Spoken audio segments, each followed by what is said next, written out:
This is a quick video to briefly go over the content of the preliminary passive house review report, and I'm gonna create a longer video to go over more in detail about what the report contains. You typically get a zip file that contains a few files in it.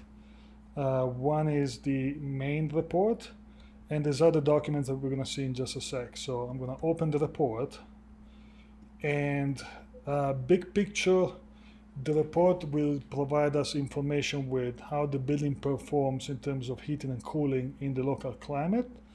So this is the content, there's quite a bit of information.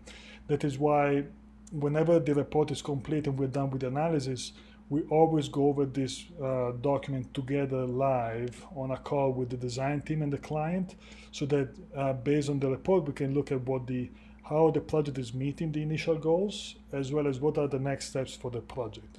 It's a big report, is about 60 pages long plus the attachments.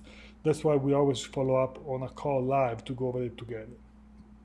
Big picture, we do the full energy modeling based on passive house and PHPP. That is a software that is validated according to ASHRAE 140. And we look at different parameters. I'm going to flip quickly through, and you can download this PDF, so I don't need to spend time looking at the individual metrics. But very quickly, we look at the solar access as well as shading of the project. We do the full 3D modeling of not just the building itself and the surroundings, but also the terrain and nearby trees, whether they are deciduous trees, so they lose their leaves in the wintertime, or they're evergreen, or if it is in a city, we look at surrounding buildings and whatnot. We have a set of variables that we look at, and we make recommendations depending on the climate and on the type of project. We do this kind of analysis very frequently. We do about 1 or 2 new buildings a week, so we have a lot of experience doing this.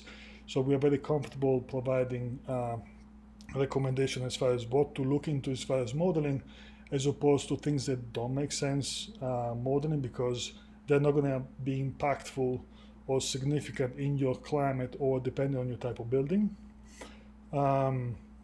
Looking at different quality windows and doors and other variables.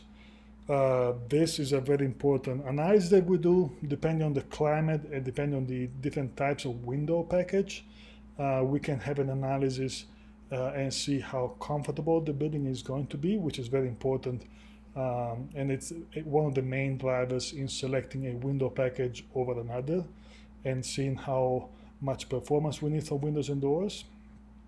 This is about the same analysis. We're gonna go over this in a longer video, but I just wanted to give you a quick overview.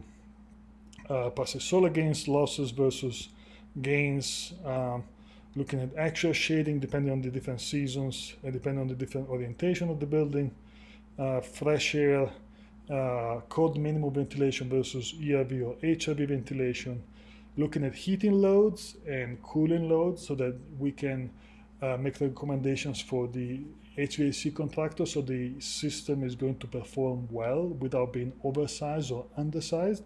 So the heating load and the cooling load for the whole building are included in the report.